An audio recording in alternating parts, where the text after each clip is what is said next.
and for this morning.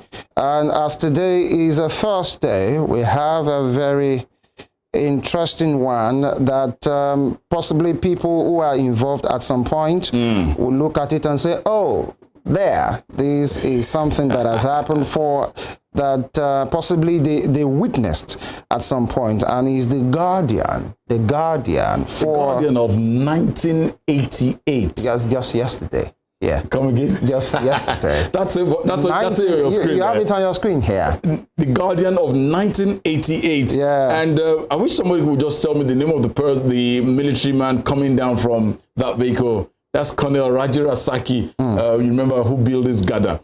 Somebody like Anibaba will definitely know what I'm talking about. In Lagos, who built this Gada? I'm sure when the program is over, you have some questions to answer from Anibaba himself. The Guardian that's Wednesday, August 17, 1988.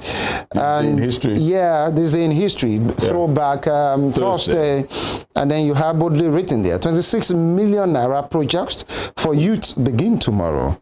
Really? I think that's Akwa Ibom State's industrialization and agriculture development drive.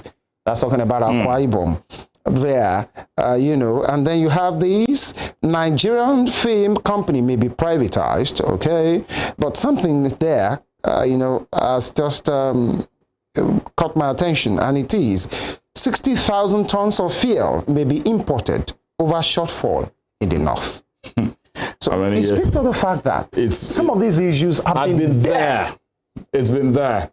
Yeah. 60,000 tons of fuel may be imported over shortfall in the north, and you have contingency plans to ensure, the first paragraph there, plans to ensure steady supply of petroleum products to the north were unfolded Monday as the government took stock of the damage caused by the last week's blowout of the Warri-Kaduna pipeline. So vandalism has been there. It's not just today. Yeah. Man, someone has said many of the issues definitely Nigeria. None is actually new. No, seriously. It has been there, and it's just the inefficiency and the lack of will by our leaders to tackle these challenges when they were still possibly heads on. Really, when it was still a little bit coming up. They didn't tackle it at that point, and they allow it to fester. And here we are. And away from that, you have Kano needs 43.2 million naira to resettle flood victims, says governor. It speaks to the same issue that we are experiencing at this moment in time. So nothing is entirely new, and it shows again today that if there is a challenge that you don't tackle, you don't wish it away, it won't just go away. At all. You must do something. Absolutely. Because it has shown that 1988 to 2023, that's like 35 years. 35 years later, after these, something like that is still happening. And it shows that we significantly, progress has not been made on tackling issues. Absolutely. Don't just gloss away and jump to the other thing, because that problem will not just go away. 35 years, and we are still here. That's what the Guardian is reporting. A big shout out to the Guardian as well, because that shows at least 35 years they are still standing. Many of the Nigerian dailies are still there, Looking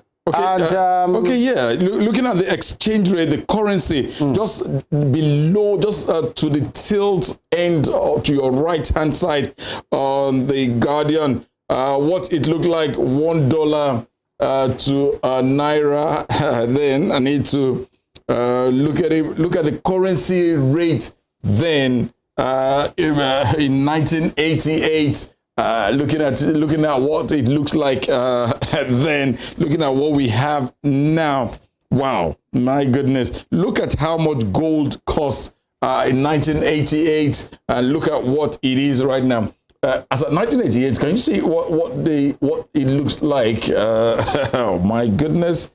Wow, $1 to a naira. Oh my goodness. This is a little bit wow. I feel so mixed feelings. Mixed feelings, honestly. The good mixed feelings. Look at what it looked like then look at what we have. Look at what we have. As of today, we're saying 850 naira. Last week it was 950 naira, close to 1,000 naira to a dollar. And look at what we had in 1988 then, and then look at what we have now. We just hope things can just get better. Yeah. Honestly, things should just get better. But probably one of our guests is someone who is far older, is a grandfather, who asked him in his early days, what was the dollar to the naira in the 60s or thereabouts? Especially the purchasing power. The purchasing power of the naira at that time. I think it was online like 2-3 years ago. I saw a flight ticket fee. And it was it 23 naira or something like that. And then of course the Nigerian Airway was there at that time. And that's something that some of the critics of the last administration, again, will not forgive the administration for, especially for the promise that they came in with the Nigerian aviation thing. And then we had the Nigerian Air also that was launched in, I think in London. It was launched in London. Many Nigerians raised eyebrow at the time. How will you be launching a Nigerian brand in London on a foreign soil? And these are some of the abnormalities. It was done with pomp and pageantry at the time. And then Hadi Sirika was the former aviation minister. Almost the twilight of the administration, just few weeks, he promised when persons, people were on his neck, so to speak. These, for 8 years, he couldn't establish it.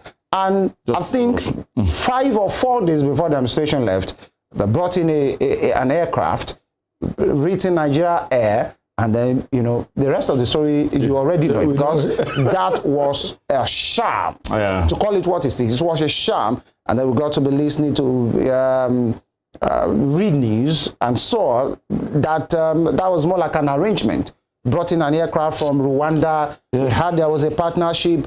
After 1 or 2 days rather, the aircraft went back to Rwanda, or Ethiopia now, and then an airline rather. The aircraft really flew back to where it came from. I think it was with Ethiopia or Rwanda. Ethiopian Airline. Ethiopia. And then nothing is here. So what happened to the billions? What happened to the words given, the assurances? And it's high time we started holding our leaders accountable. You gave these things. What happened to the millions, billions that you put into the launching in a foreign soil? And in 8 years, nothing was done. Just 4 days to the end of the administration, you brought in an aircraft, people lined up and took pictures, and later we got to hear it was just a paint that was later removed, and the aircraft was back to where it came from. And here we are, Nigeria Air, where are you? And away he flew. Nigeria government, after all, it's an aviation sector. Government officials in Nigeria can just... But this brought back, I'm sure, some kind of, this is how Nigeria used to be, some reminiscing, But then we are hopeful. For us here, we are hopeful of a big and great and a better Nigeria that we're all proud of. It's a journey, really. It's a journey. Hopefully we get there. Well, hopefully we'll get there, and surely we'll get there. And on time. So very, very soon. We'll get there. All right, we'll take a break now. And when we come back, let's assess with you out there as well. Let's assess what it looks like. The portfolios assigned to the different ministers who have been screened. Are this the needed set of people? We can't change them at this time. But then, hey, do they fit the portfolio they have with them? We'll take a short break right now. We'll be back. Stay with us.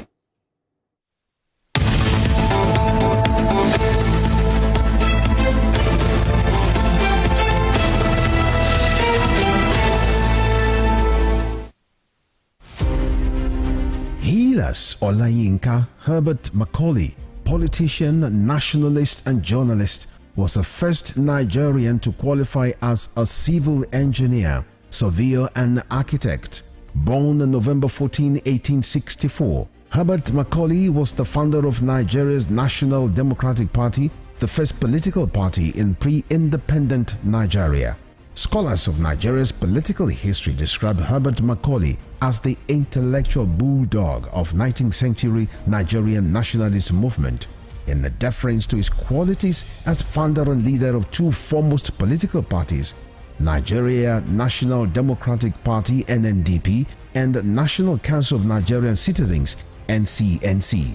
His matchless versatility in party organization and control kept the British colonialists on their toes in the entire span of his active life. After his death on 7th May 1946, Herbert Macaulay remains a hero of his country, which recognized his anti-colonial struggles. Today, Nigeria's 10 naira coin bears his oval face and trademark moustache. Western Spring Television identifies Herbert Macaulay as a major character in history. Born 16th September 1923, named Harry Lee Kwan and known as Lee Kuan Yew, he was often addressed by his initials of LKY. Lee Kuan Yew was a barrister and the first Prime Minister of Singapore between 1959 and 1990. Educated at Raffles Institution from 1936 to 1940 and the Fitzwilliam House between 1947 and 1949, Lee Kuan Yew established a highly effective and anti-corrupt governance system that midwives the transformation of Singapore into a high net worth income economy within a generation. He never hid his exception to Western mode democratic ideal, which he believed had not assisted developing nations to attain good government. Before his death on 23rd March 2015, the People's Action Party, which he founded, had used his political influence to establish the United World College of Southeast Asia to expand his economic ideas among countries that constitute the Asian Tiger. Western Spring Television identifies Lee Kuan Yew as a major character in history.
Can you imagine the feeling when you get your news as the break with facts and clarity?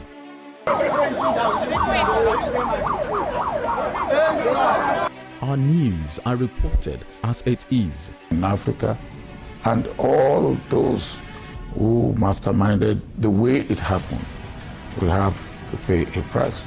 Enjoy Western programs, projecting culture and tradition to the world.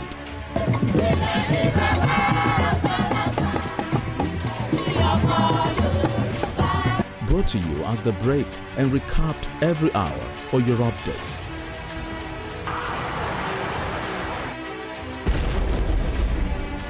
fellow Nigerians, how to improve your welfare. It's of paramount importance to me. Produced and brought to you in a unique way never before seen. Western Spring. Western Spring. And Western Spring Television. Television is coming home in your color and culture.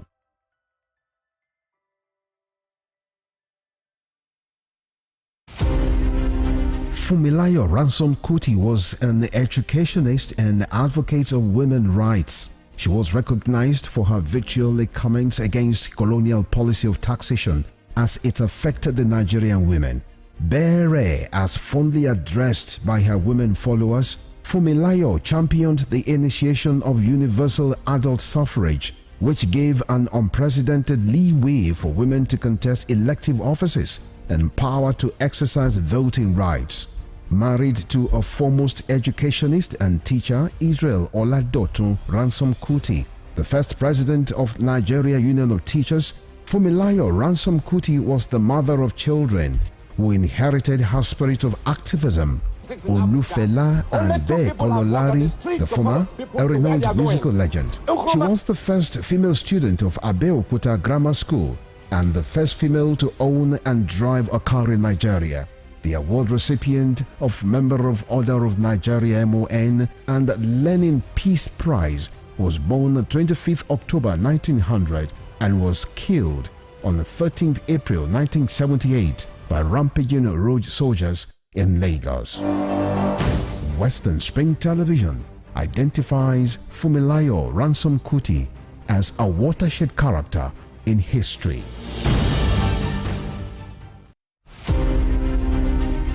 Samuel Ladoke Akintola was a frontal figure in the historical moves that birthed an independent Nigeria from colonial Britain.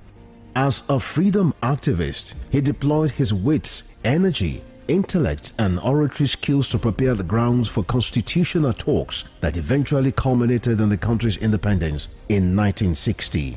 The 13th Ààrẹ Ọ̀nà Kakanfò of Yoruba land cut his teeth as a politician when he became a foundation member of Action Group, the dominant political party in the Western region, and was elected the party's parliamentary leader of opposition at the Federal House of Representatives. The crisis in the Action Group, which pitched Samuel Ladoke Akintola against his leader, was not only a sore point in his colorful political life, but a reversal of gains which characterized the exemplary leadership of Awolowo Akintola premiership. 23 years after his death, Oyo State University of Technology Ogbomosho was renamed Samuel Ladoke Akintola University of Technology to keep his memory alive. Western Spring Television identifies Samuel Ladoke Akintola as a major character in history. Sports is a culture on its own. It has its own language, its own people, with their own way of life.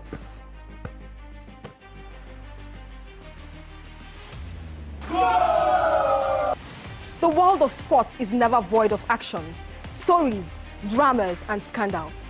I guess you need a sports show that can walk the walk and talk the talk. On this show, we answer all your sporting questions. The whens, the whys, the wheres, and even the what ifs. Sports Spring is that show that will give you that new lease of life you've been looking for in sport journalism. Join me, Joseph Atewa, And your sports Amazon, Nengi Ernest. on this station, Western Spring Television, channel 190, only on Star Times. Let's talk sports. Let's speak the most universal language of the world. Arrested, affected, sound, found. What do we see? What do we say? Flowing from a spring, a fact A to Z. Check and confirm. Ever is pounding current events, traveling down from the business gist to the globally arising happenings, to the sports news, to the bittersweet infos. Guided transmission, even diffusion, vast and fast, detailed facts are fled. Within seconds, nuggets of words that flew across borders are fired. Stories short and long, wrapped in bundles of words, broken and dissected as it is, except misheard. This is the news as it is.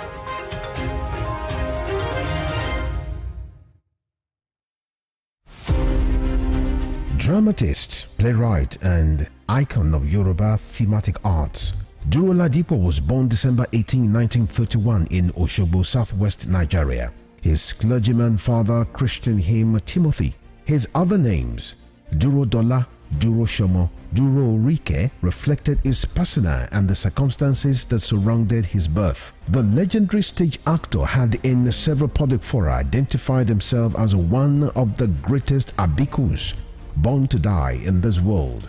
Family records reveal how he was born and died 13 times. The intertwining names he bore thus lent credence to his spiritism.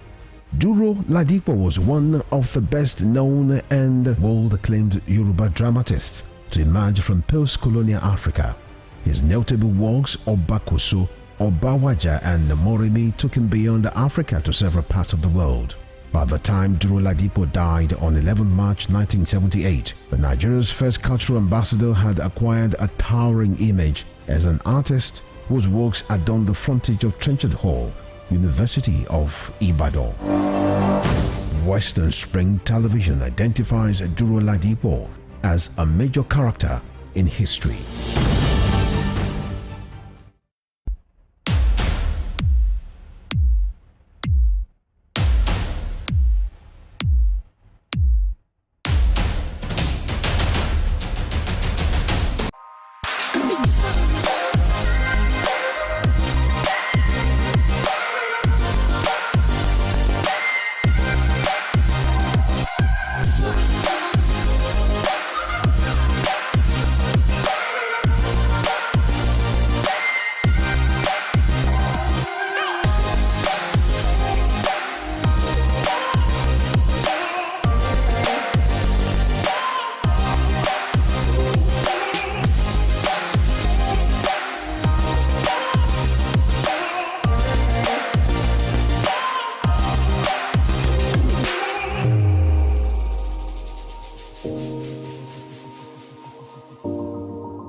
Nelson Rolihlahla Mandela was an anti-apartheid activist who gave his all for the elimination of what has been described as the world's most vicious rule of the unjust and man's inhumanity against man. He was born July 18, 1918 in Mvezo, South Africa. Educated and trained as a successful legal practitioner, he took up the gauntlet of a human activist against segregation by the minority white suprematists in South Africa. At the climax of his trial for treason, orchestrated by the minority South African government, the great crusader for democratic equality was prepared to pay the supreme sacrifice to establish majority rule in his native land.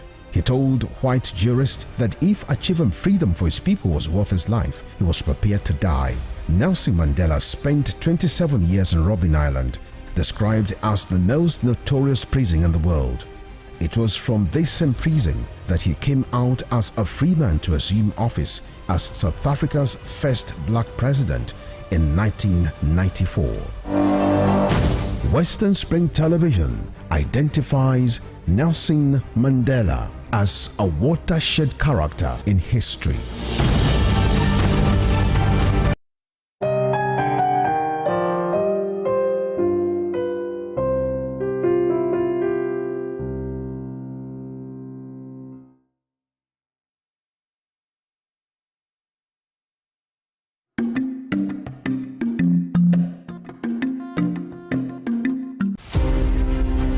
Aminatu, the legendary Queen of Zazzau, is best known to historians as Queen Amina of Zaria, an old world town and capital of the Hausa state of Zazzau.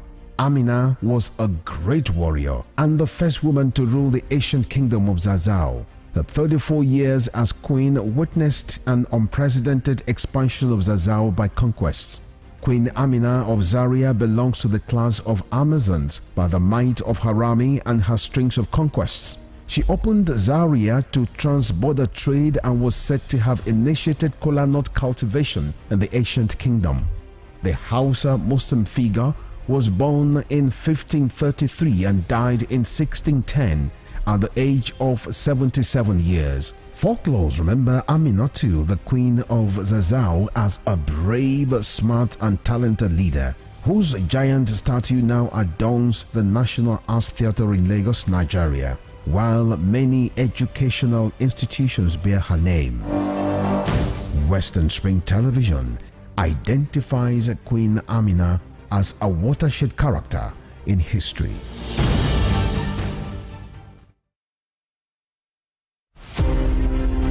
It was a Euro-American trade in slaves by which 12.5 million Africans were captured from their indigenous homelands and transported via the Atlantic to Europe and the Americas.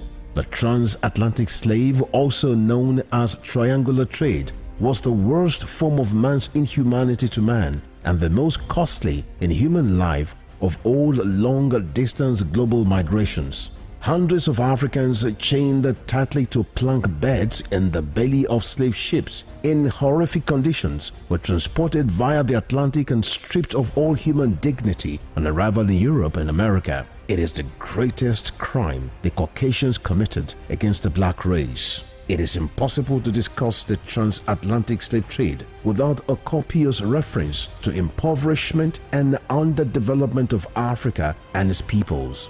The triangular trade left the continent in ruins. Western Spring Television identifies transatlantic slave trade as a watershed event in history.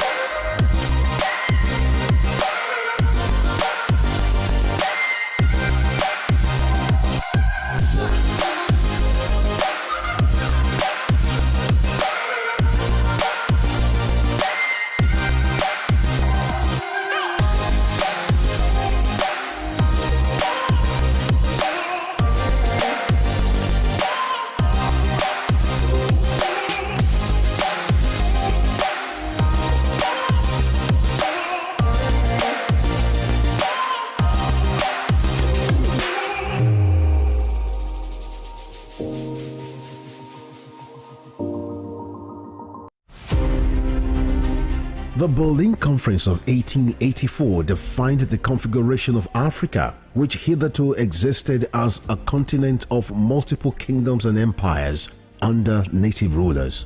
The conference, otherwise referred to as Congo Conference, regulated European colonization and trade in Africa as initiated by German leader Otto von Bismarck. The Berlin Conference is often called the scramble for and partitioning of Africa, as each of the imperial powers carved separate portions of the continent for themselves without recourse to racial and cultural identities and differences. 137 years after the Berlin Conference was held, Africa remains a legitimized playground for European nations that sought to exploit its wealth and resources and manipulate its human capital to promote trades and investments of Western powers. Western Spring Television identifies Berlin Conference as a major event in history.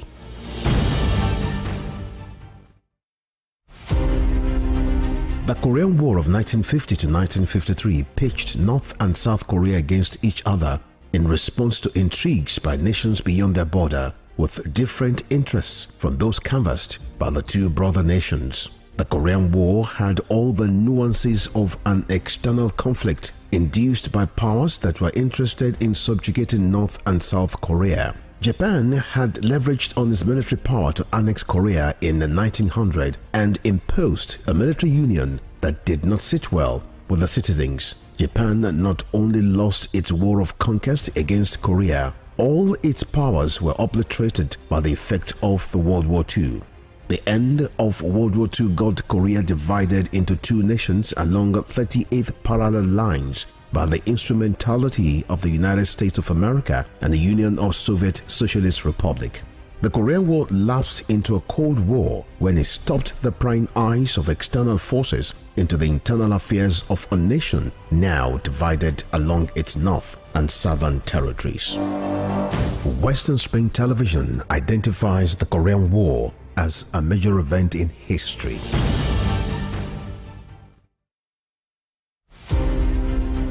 James Ajibolaige was a lawyer who obtained his first degree in classics from Nigeria's premier University of Ibadan. Born September 13, 1930, the orator and the polyglot spoke impeccable English, French, Igbo, Hausa, and Yoruba languages. His fine diction placed him among classical orators and public speakers like Cicero, the Roman orator. This attribute earned him the prefix Cicero of Esauke. He authored Kaduna Boy, an autobiography, Detainee's Diary, Constitution, and the People, among 6 other books. Bolaige was a colorful politician, elected governor of Oyo State in 1979 and appointed a federal minister in 1999. He was a pioneer founder of Afenifere, the Yoruba socio-cultural and political group. He invested his political sagacity to propel the group to the height of political leadership and decision-making in the southwest of Nigeria. Bolaige was assassinated on the 23rd December 2001. His murderers are yet to be apprehended till today. Western Spring Television identifies Bolaige as a watershed character in history.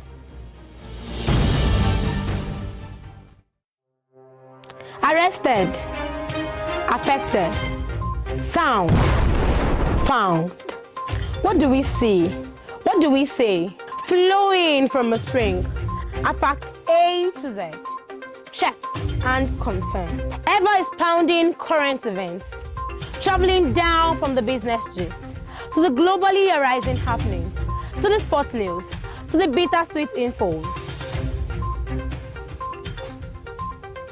Guided transmission, even diffusion, vast and fast, detailed facts are fled. Within seconds, nuggets of words that flew across borders are fired. Stories short and long, wrapped in bundles of words, broken and dissected as it is, except misheard. This is the news as it is.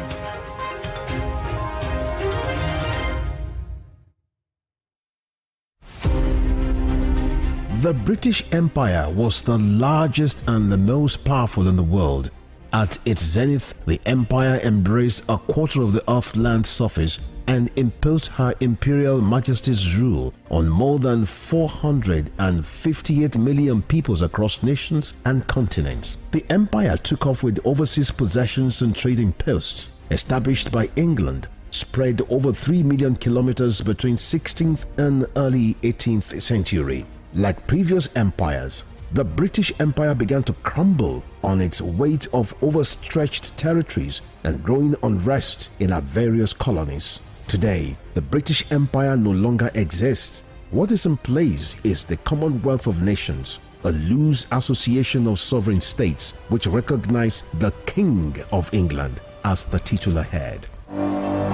Western Spring Television identifies the British Empire as a watershed empire in history.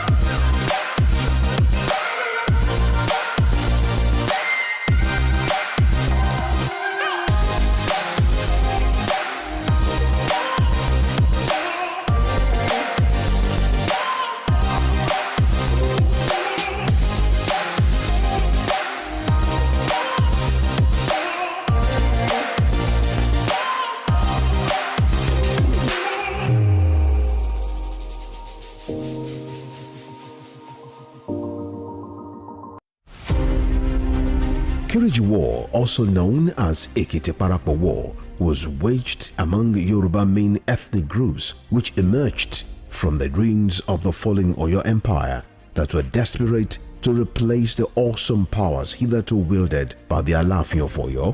The Kiriji War is defined as a conflict of confederacy and unitary political system championed by Yorubas of different socio-economic and political interests. The Ibadan military aristocrats felt they deserved a dominant position for saving Yoruba land from being totally submerged by the Fulanis by their victory in Osogbo War of 1840 and Ijaye War of 1862. Kiriji War, that took its name from the booming motor sounds of European arms, festered for so long because the Industrial Revolution in Europe provoked high standards of slaves. The 16-year Civil War also caused the emergence of new powerful kingdoms like Ibadan and the rise of powerful personalities like Oluyole, Ogunmola, Kurumi, Latosha, Shodeke, Fabumi, and Ogedengbe. One of the fallouts of Kiriji War was the birth of creative political and leadership structure in Yoruba land that was a blend of federalism and the autocratic monarchical system. Western Spring Television identifies Kiriji War as a watershed event.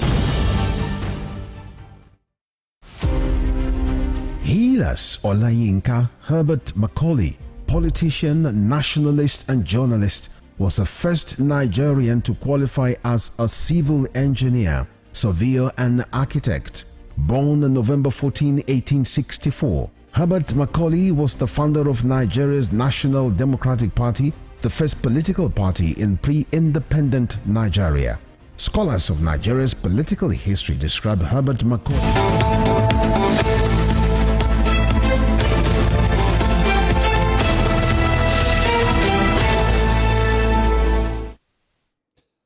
Thank you for being there with us. It's still Morning Spring from Western Spring Television. And at this juncture, we like to just, let's reel out the names and portfolios assigned to 45 ministers of the Federal Republic of Nigeria. As of last night, about 10, 12 hours ago, everybody, we were all wondering, eventually, yes, this made this. But then, there's been reactions, counter reactions concerning some of the names. We might not totally be able to look at the entire 45, but we'll look at majorly some of the key portfolios: finance, budget, economy. We'll look at our own dear governor, former governor of Osun State, making transport. We'll look at the FCT. Just a couple of them like that, but subsequently we would be able to reel out others in the course of this program. And it's a pleasure to have with us, joining us live in the studio, two men who have seen administrations and over again, who can share with us their wealth of experience as it's always been. And if you remember earlier on the show, we showed you a throwback picture of 1988, August 17, 1988, The Guardian newspaper. We saw what the currency looked like then. But we'll ask the gentlemen, of course, there's still gentlemen in the studio with us this beautiful morning. It's to my left-hand side. He is a policy analyst as well, and a man full of experience, and his wealth of experience is unmatched. I'd like to thank Mr. EMMANUEL MONYE for taking time out to be with us. Thank you so much for being here this morning. Thank you for having me. Good morning. And also former former chairman, editorial board of the Daily Independent newspaper. Mr. ADEMILUYI is here as well. Good morning, gentlemen. Good morning. Good morning. Good morning. I told you Good morning. Good morning. Still with us in the house. He is on Zoom all the way from Lagos at this moment in time. We'd like to say good morning to Mr. Nelson Ekujimi, a policy analyst as well. He's via Zoom this morning. Good morning, Mr. Ekujimi. Good morning. Thank you for having me. Always a pleasure. All right, gentlemen, stand by. You all decided to go with your set, because of your wealth of experience. You've seen what it looks like over the years. You've seen so many administrations, and at this moment in time, democracy is here. But the point remains: this time around, much is expected of this president, Bola Tinubu. He has come out with 45 names with portfolios as ministers. Gentlemen, let's first of all start from this point. 45. Are you very okay with 45 names as ministers? We just have 2 ministers of state at this moment in time. Mr. MONYE, what do you make of 45 ministers in this dear moment? Is it okay? Oh, it's unwieldy, unnecessary, and I think it's unimaginative of the president to have appointed that number of people. When you have that number, taking decisions become very, very complicated and difficult. I don't think at this dire moment in the economic development of this nation to have that number. I don't think the government is actually out to reduce the cost of governance.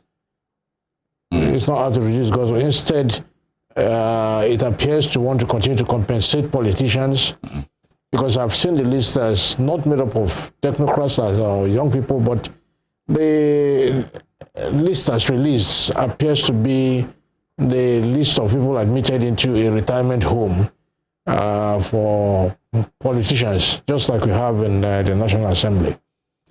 Our government appears to be insensitive to the realities of the moment.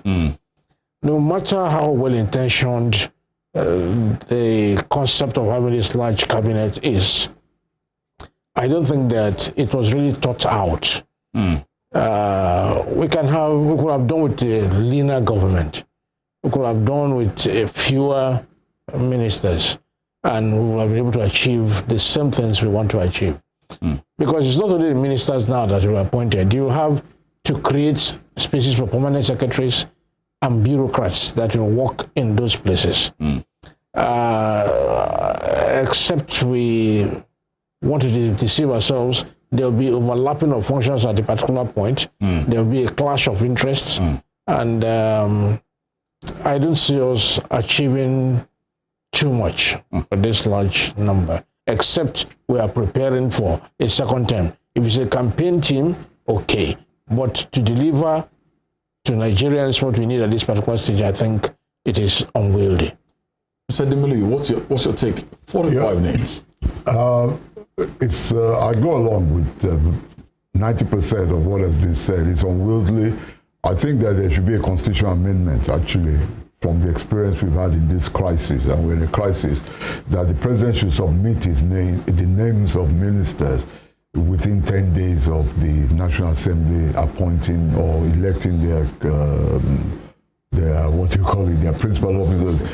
After terrible experiences in Mexico, sorry, I keep mentioning that, the incoming president has only 3 days to submit the list of ministers, because they went through terrible experience and they knew.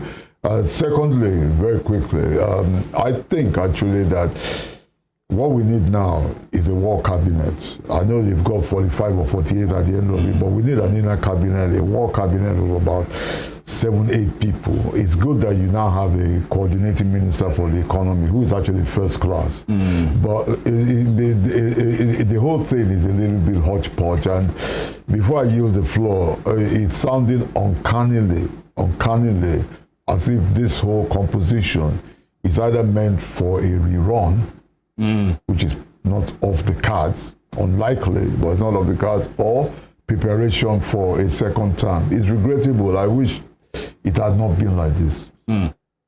Okay, before I'll bring Femi in, Mr. Kujimi, are you with us? Hello, Mr. Kujimi.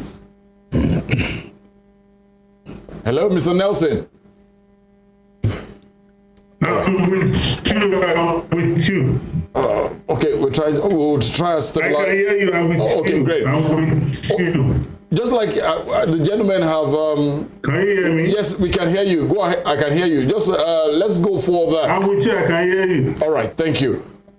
What do you make of the number of ministers at this juncture? 45 have been named so far.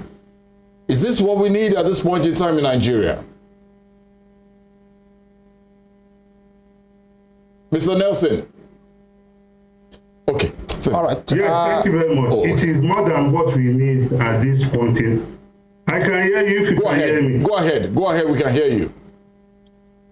it is more than what we need at this point in time. Because if you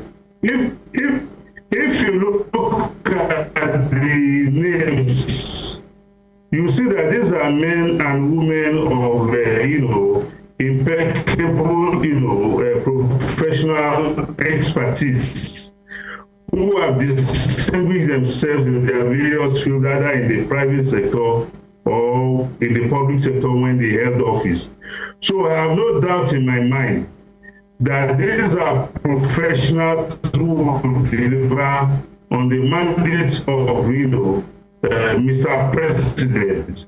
And looking at all of them, you find out that there's none, or you cannot pick out any who has not had, a checkered career from where he or she is coming from.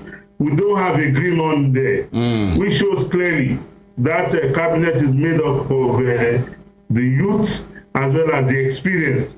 And at this point in time in our national life, we don't need, a cabinet of try your luck. We need a cabinet of those who know the unknowns. And looking at this list, we have seen that these are men and women who knows what it takes to be in public office. We don't have green ones here, whether in private or public institutions. These are men and women who have distinguished themselves. So if people are wonder whether they want one man to man 3 ministries, as we speak, no new ministry has been created. We have seen a realignment of ministries, which tells you clearly that before this ministerial nominees became appointed as it came out yesterday, that the principal had done the necessary, dotting the i's and crossing the t's and ministries. So for me, it's a good one. It shows that the president is well aware that we need all experience as well as influence to move the nation forward. All right. Thank you. All right. Let's look at, gentlemen, let's look at the spread. Now, as released yesterday, we have the Northwest having 10 ministers. Yes. Okay. Yes. The Northwest having 10 ministers. The Northeast, 7 ministers. Of course, 6 ministers and 1 minister of state. North Central, 8 ministers. And then you have the Southwest having 9 ministers. Southeast having 5. And South having, I think, 8 ministers. And then there have been some agitation, especially from the Southeast, saying, why will other regions, Northwest having 10, Southeast having just 5? Really? So let me start with Mr. ADEMILUYI. Is that just enough? Look, I wish we were talking about the structure of the government, which looks dysfunctional to me. This is the politics of underdevelopment and the trap of the politics of poverty that we are placed in.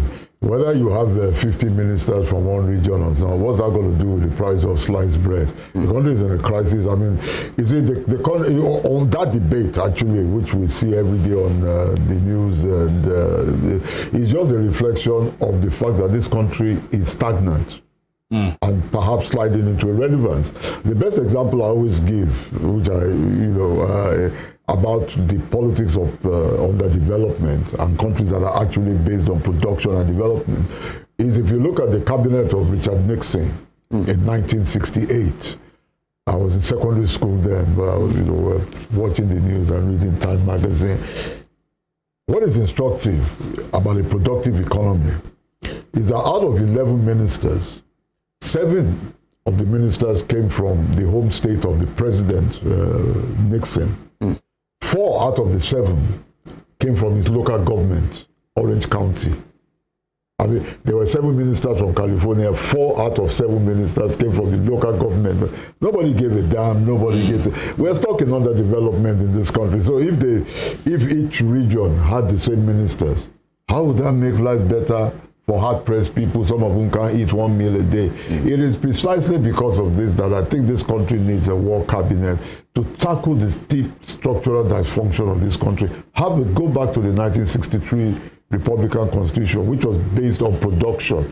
But this eternal debate of the ministerial list is skewed in terms of some region, some people are chosen. All it means is that the country is not making progress. We've earned hundreds of billions of dollars from crude oil sales. It's a reflection of stagnation that this is where we are talking about, we're not talking about the fact that Nigeria should today be a $1 trillion economy and be among the top 12 economies in the country. We are seeing the incredible leap forward of Vietnam. Out of nowhere, Vietnam is now a hot cake. You've seen the way that Egypt is powering along. It's not the biggest economy in Africa. It's not just that Nigeria is now number 3 instead of number 1 in Africa. It is that Morocco could overtake Nigeria in a matter of months.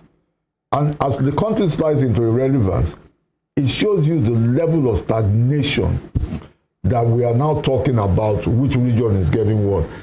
All that debate shows is that the country is not making any progress. There's a federal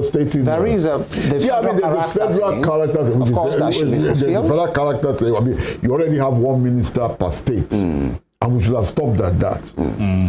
Or at the most have additional 1 minister from each geopolitical zone. Yeah, I think that's what the agitation is from the southeast. This discussion is a diversion from this country is in a structural crisis. And I think the political establishment in this country should face that structural crisis. You cannot have, right now, the gap has started again. We now have like a 200 gap between what is deemed to be the official rate and the black market rate. The government has gone back effectively, no matter how much you spin the yam, back to subsidies. We're back to subsidies again. Whether it's good or bad, that's another debate. I think there are more important issues to discuss in this country than the spread. Childish hustling for Nigeria from a diminishing pot. I think there's more. Mr. That we're having this debate just shows you that this country is not going anywhere. All right, Mr. MONYE, same question, because you talk about fairness, you talk about equity, you talk about the federal character thing, which is there. Each state should be represented, and each, is a convention. Each region too should have a representative. So when the southeast are agitating that, why should they have 5, and the northwest rather, is having 10? Isn't that worth talking about? To me, I think it's worth talking about, because the fact that we are still in that stage of underdevelopment is the reality. The ideal is what my friend was trying to talk about. We have not gotten to that ideal stage. We have to deal with the reality of the situation. We all know that right now we are not at that point where people will not think of where they come from. If you remember, even during the campaigns was about a president from the South. If we had gotten to that ideal stage, we would not be talking of where the president comes from. And when you see the number of people appointed from each zone, it still shows, it's a reflection of the voting pattern, where people are being compensated for the votes that they delivered and could deliver in the case of a rerun or maybe for a second term. Whether we like it or not, right now, competence has taken the back seat in this country. And we cannot arrive at that point without considering the reality of our situation. Everybody appointed now is being celebrated in his own zone because people don't see him delivering on his mandate, but on what they can achieve or get from him. You will see people congratulating this person for coming from a particular state, not because of the portfolio assigned to him or that they can match the portfolio to his competence, but for the fact that he's from this place. Now is our time to enjoy. So if it is time for you to enjoy, people who are still eating, no matter how small the plate is, no matter how small the cake is, people will still want their own share of that cake and will still fight over it. Maybe that is why the Southeast is still complaining about having 5 ministers while the Northwest has 10 ministers. That is double what they have. So it means that if you are fighting for 15 naira and 10 naira goes to a particular person and 5 naira comes to another person, there will be inequality And when you have inequality, there's going to be crisis. All right. Mr. Kujimi, are you back with us? Yes, I'm back with you. All right, let's get to the nitty-gritty of the portfolios now. We've seen 45 names released, definitely, and then some names have been mentioned since yesterday. You have Dave Umahi as the Minister for Works. Yes, on Wike, FCT, Wale Edu, Finance and Coordinating Minister of Economy. You have Adelabu for Power, Badaru, I think Defense, and then Better Do Humanitarian Affairs. No, for you, do we have a perfect situation of round pegs in round holes with these names and the portfolios released? Please, just a minute to quickly address some of the comments made by earlier speakers. Yes, the guests in the studio. And it is with regards to one of the speakers talked about fuel subsidy being back. I beg to disagree. This should be a medium for information and not misinformation. If fuel subsidy is back, there has to be a budget for it. Fuel subsidy payment cannot be taken from the pocket of Mr. President. So I wonder where the fuel subsidy allocation is coming from without the authorization of the National Assembly. And that has been the trend, since the advent of this democratic dispensation, that any amount budgeted for fuel subsidy has always been appropriated by the National Assembly. So the guests should be able to educate us where that. Well, I will actually give it that the presidency. Wait, you made an allegation. Hold on, Mr. No. Yes. All right, go ahead. The politics of the Southeast has 5 representatives, Northwest has 10, or North Central, or Northeast has 20. Should not be a basis for discussion at this point in time. We recognize that in the life, but it reflects the reality of a situation where we play politics of ethnicity and religion. We are well aware that we had a president in this country who came from the Southwest, who ruled for 8 years, and you cannot point to what he did, that transformed the lives of the people of the Southwest, that made it better than those from, maybe the Southeast. You also had a president from the South, who turned the sword of the Niger Delta, the second Niger Bridge twice, and never put even a 6-inch or a 9 inches block on the soil. It took a president from the Northeast to come and transform that that region within 8 years. So it's a reflection of how the ruling elites, the political elites, try to divide us using ethnicity, like has always been their game. I'm talking about the ministers. Yes. Don't forget, the ministries is peopled by people who are experts. The minister is a political head. And as a minister, all you need to do is to, examine the manifesto of your principal and, align it with the, with the realities in the ministry. So what they're doing as a finance minister and coordinating minister of the economy is a round peg in a round hole. A Badaru, like I've said, a Badaru who has been a governor for 8 years, who was the chief security officer of the state, who took security briefings, is well versed, to be able to, provide security leadership at that ministry. And don't forget, Badaru will only be the political head. There are various agencies of state that are under that ministry that will come together, in fashioning out the policy of the government. And when you talk about these ministries, you want to look at what is the manifesto of the administration. The manifesto is to make the country safe. Take, for example, the issue of security or defense.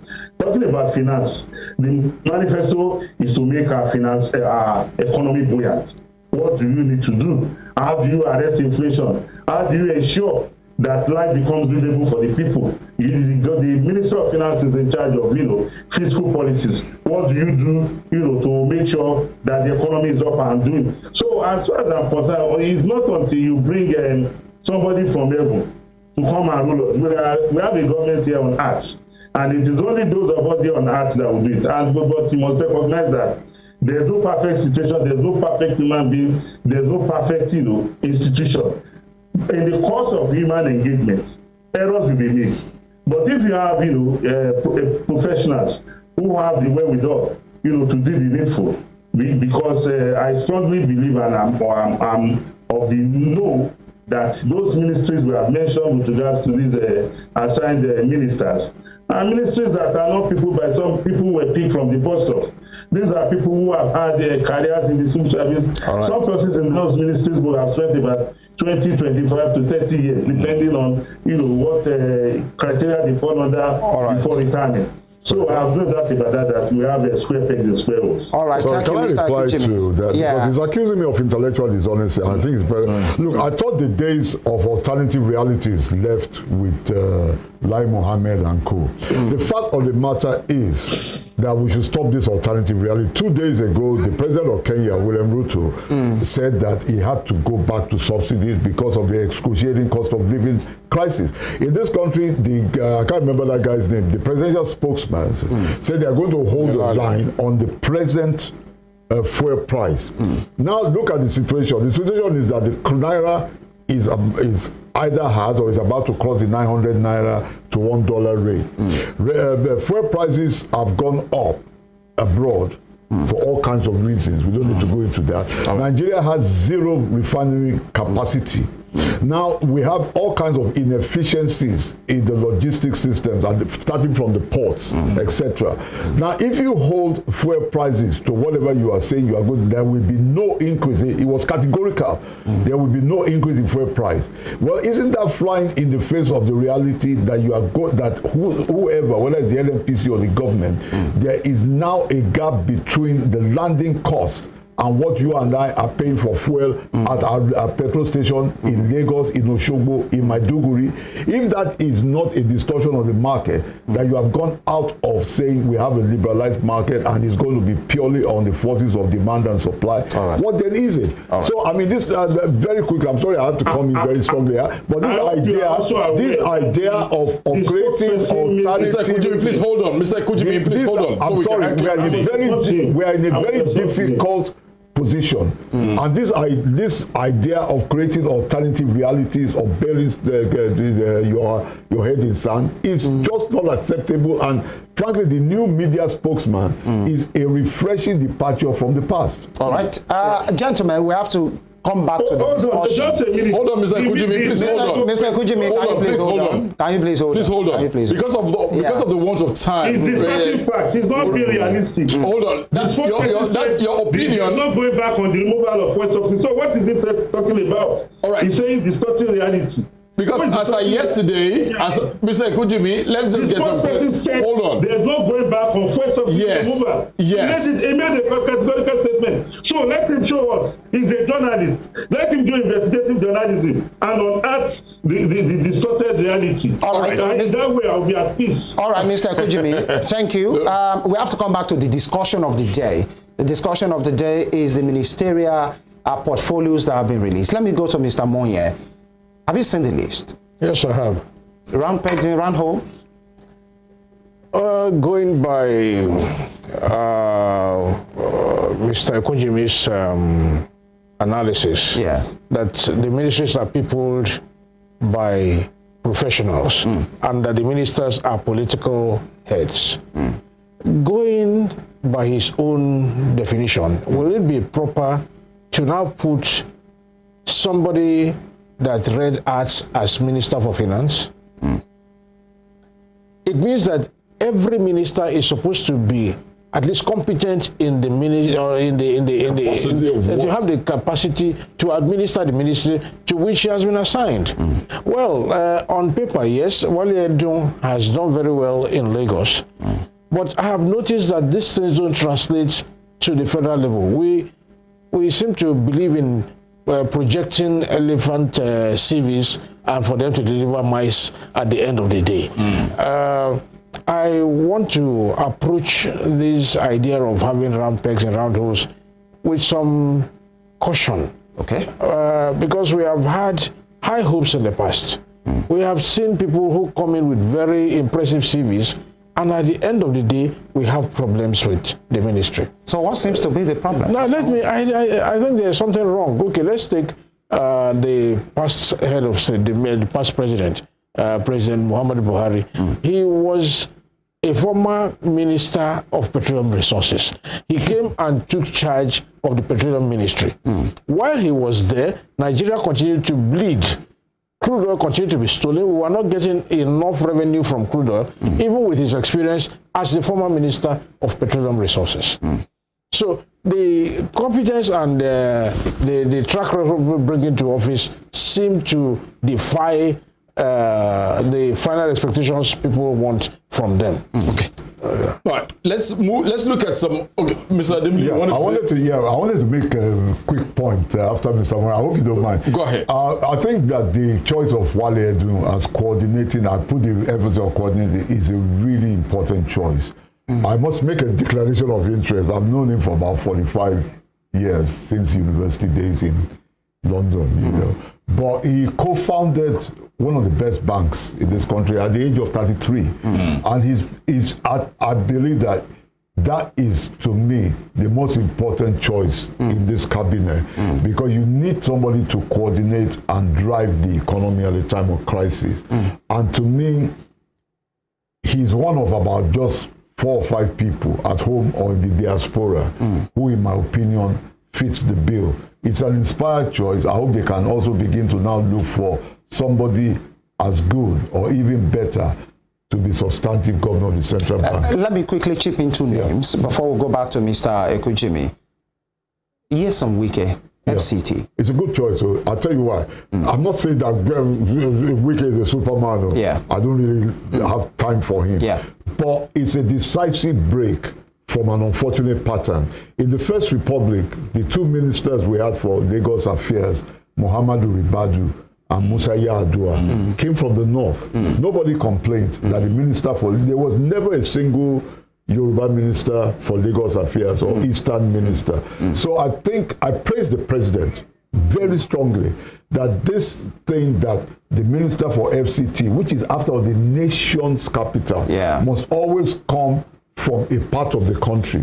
Because the last minister was Ajose Adeogun. That was a long time. Most people were born when Ajose Adeogun was minister for FCT. I praise the case. I don't know about Wike, honestly, but whether it's Wike he made there, or Tunde, or Ngozi, I'm just relieved. Or in Danladi. I'm just relieved that he did that very well. What I didn't like, what I still don't like very quickly, is that just as he broke the jinx of the FCT, which needs to be broken, I really wish, and I've been complaining about this as in forever, since Obasanjo's time. I don't see why the president of this country, I think it diminishes this country for the president to be also holding a departmental post. It is not obvious that the president is the minister of petroleum resources. It appears so. You see, you are glamorizing and glorifying these petroleum resources. Look at the Netherlands. The Netherlands is the size of Ekiti State. But the Netherlands is the 2nd largest exporter of food in the world. The Netherlands exports 140 million United States dollars worth of food. That's about 3.5 times Nigeria's crude oil export. So why is the Prime Minister of the Netherlands not the Minister of Agriculture? You get what I'm saying? Right. I think we should move away from this thing. I give the President 1 million kudos for the coordinating Minister for Economy and for appointing a Southerner as Minister for FCT, but honestly, I was hoping that the president would get away from this thing of President being. Sorry, I took too long. Mr. Ekujimi, can we look at some of the other names on the list and with their portfolios? Are you there? I'm here. You can go ahead. Thank you. Looking at Adebayo Adelabu, power. Power has been one very, very terrible thing in Nigeria today. And looking at the speed at which to fuel your generator, to get power, is Adebayo Adelabu worth being in that position? Your own view? Absolutely. Okay. Absolutely. You don't forget that Adebayo Adelabu was the former deputy governor of the Central Bank. Bank. Yes. And for somebody to have, risen to that level in public office, in an institution like Central Bank, it means clearly that he could be in charge of any ministry. People had expected that, as a financial guru, that he would have been thrown to the Ministry of maybe economic planning or budget or what have you. But Mr. President, in his wisdom, must have seen some other qualities or might have been away from facts, that must have necessitated his being posted to that ministry.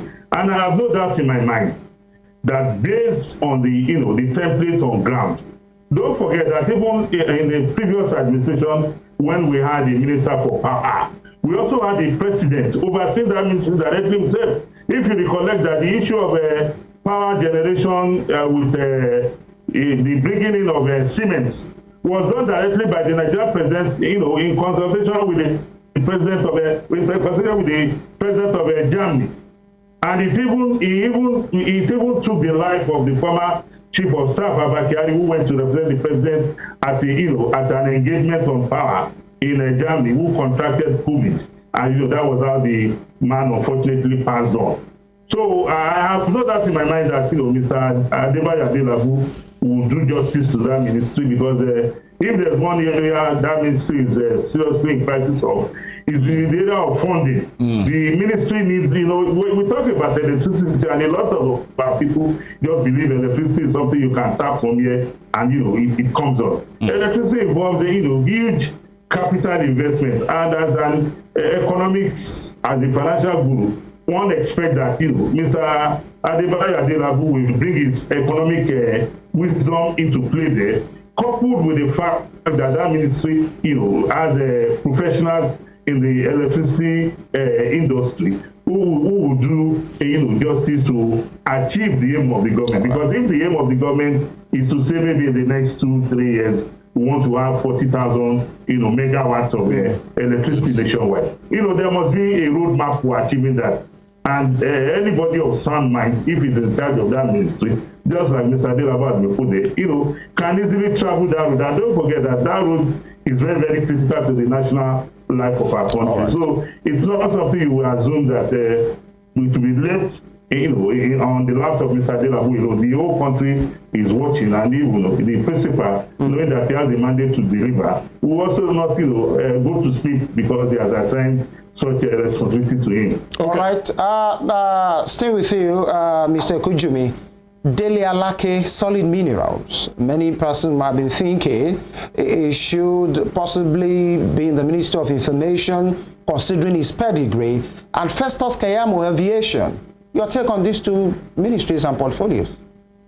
To be honest with you, I was shocked when I saw Dele Alake in solid minerals. No, any right-thinking person, any person who has known the pedigree of Dele Alake would assume that he will get the Ministry of Information. In fact, I could have placed the bet on it, and unfortunately I didn't. So I had nothing to lose.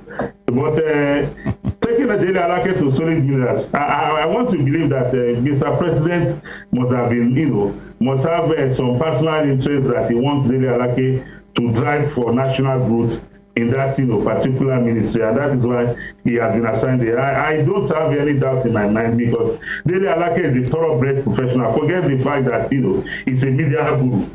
I doubt if there's any aspect of national life that Dele Alake will not fit in, except maybe in the Ministry of Health. If you say Dele Alake should go and become a medical practitioner. So, Mr. Kujumi, if I may butt in quickly, you don't think that was a misfire, kind of a way? You don't think that was something that the president got wrong?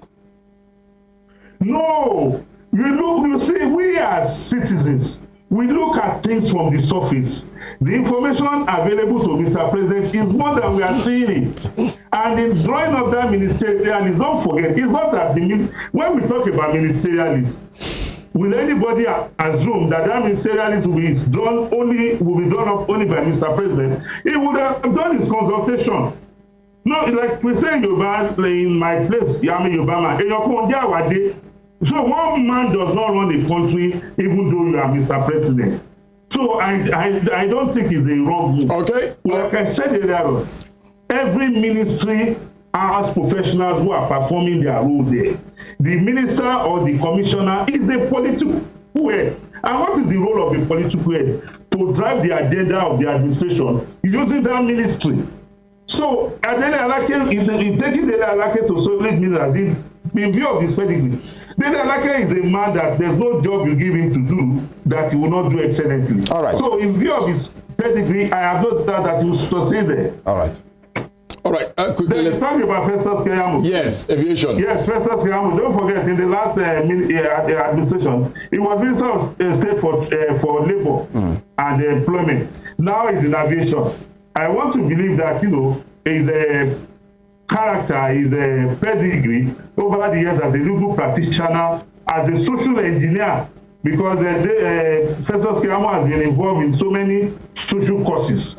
I want to believe that, you know, the mandate that he has in the Ministry of Aviation, you know, we'll be able to drive it successfully because of his background, which is not, you know, which is not questionable. Thank you, Mr. Kujimi. Quickly, let's come home. Mr. Kujimi, before we all call it a wrap this morning, gentlemen, let's look at Minister of Transportation, former governor here of Osun State, ADEMILUYI. Mr. MONYE, what do you feel? Because we're going to look at, together we'll look at transportation, we'll look at education and foreign affairs, and then probably we'll call it a wrap. What do you take? What do you make of ADEMILUYI transport? Well, I don't know his pedigree in the transport ministry. I don't know how far he has been involved in. He's been the former governor. He's been a former governor. So the Ministry of Transport in Osun can be compared with the transport ministry at the federal level. Well, you see, going by partisan considerations and the fact that he's from Osun, people can always say, yes, he will perform everywhere.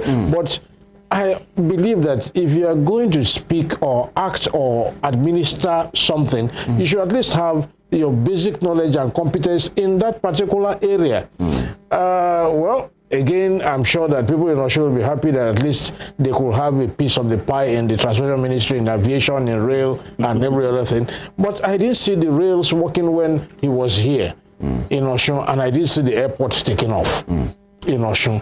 So how he is going to perform in that ministry now will depend again on the professionals who are supposed to have been in the ministry. And if the professionals are in the ministry, then why do we need political heads? Okay.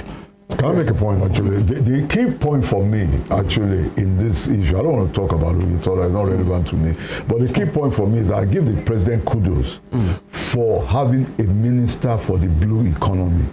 To me, I give him 1,000,000% kudos. Look, we should have had this from about 40 years ago. The blue economy in this country, containing all the shoreline, the inland waterways, can be like a $50 billion a year economy, employing nothing less than 1.5 to 2 million people. I give the president 1,000,000% for that. Now, what I don't understand is how you're going to have a minister of transport. And for me, what is more important than whatever you call me, is the minister for the blue economy in this time of crisis, because is a minister who is going to be in charge of the ports. Is it the minister for transport or the minister for the blue economy? Because I don't see what sense it makes if we are going to have optimal utilization of the minister for the blue economy, which to me is the most important ministry created now. I give the fantastic. So some of those ministries have been unbundled. Unbundled. So I think we want to look at the structural details. I would like to see the minister for the blue economy in charge of the ports, because it'd be rational. And I would like to see the ministry for the blue economy which properly handle, I can't even remember the name of the minister. Whoever it is, if the person is a real driver, I'm telling you, in 4 to 8 years, that ministry will be a counterpoise for the Ministry of Petroleum Resources, and that's an advance. Mr. ADEMILUYI, if you could do this in 1 minute as we round off, as we custom gradually now. I remember we were on this program a few days ago, last week, and you spoke glowingly about Better IDOWU. And now she has been put in charge of humanitarian affairs and disaster management. You think that's a yes? Yeah, that's a very good choice. I'm very impressed with her. the president gave, because she has the professional skills. Yeah. And I think from the very little I know, she has human empathy, which was lacking in the last minister. I think she's a first-class person. All right. Yeah. Brilliant. Mr. Nelson. Yes, I'm with you. We'd like to thank you all for this opportunity you have granted us to be on the program today. Time is not on our side anymore, but we can definitely assure us that to assess 45 names is not a 2-hour thing, whereby you with your wealth of experience, you'll be able to help us out. But we want to thank you for taking time out to be with us on the show this morning, and most definitely in the course of this, we will always get along again. Thank you, Mr. Nelson Ekujimi. Thank you. Thank you very much for having me. Thank you. To the young men as well in the studio, we say, Emmanuel, your parting shot, gentlemen, in 10 seconds or 15, please. What should be done at this moment in time? The portfolios are there. Everybody go and start work. What should be the first set of things these guys should kick off with? Mr. Emmanuel. Well, I think we'll continue to hope for the best for this country, hoping that they'll deliver on the mandates given to them, even though all these analysis we are doing now should have been done by the Senate if they had done their screening properly. And if the president, in his wisdom, actually knew the portfolios he was going to assign to them based on the information available to him, he should have given those portfolios to the Senate to do the screening that we are doing today. All right. Yeah. I'm in full agreement with that. I think there's some very impetuous, a good coordinating minister. The foreign minister is very good, he's a seasoned diplomat. I think they should form a war cabinet of the key economic ministries, agriculture, digital economy, that kind of thing. And just have a war cabinet of 9 or 10 people. The country is in a crisis and it has to be gotten out of. Gentlemen, I would like to thank you for your time this morning. Mr. Emmanuel MONYE, a policy analyst. Thank you always. Just like Mr. ADEMILUYI said, you were hustling for the billions. No, billions. The millions are there. The billions were taken for granted. Thank you so much, sir, for taking time out to be with us. Right. Mr. ADEMILUYI, always a pleasure. Thanks a lot for inviting me. Appreciate it. And to the entire transmission team as well, thank you, gentlemen, for being a part of this. Thank you for making it happen this morning. We'll be back again for the Friday edition, which is the Thank God It's Friday edition of the program Morning Spring from Western Spring Television. TUNDE IDOWU is my name. Hey, good morning from me. All right. Femi Ojo is my name as well. We wish, everyone that has been given portfolio all the best. You should hit the ground running. Absolutely. The real meaning of hitting the ground running. The inauguration will be done on Monday or so. We wish you all the best. We keep tabs with the happenings going on as well. God bless Nigeria. Enjoy the rest of your day. And of course, Throwback Thursday, we have something for you.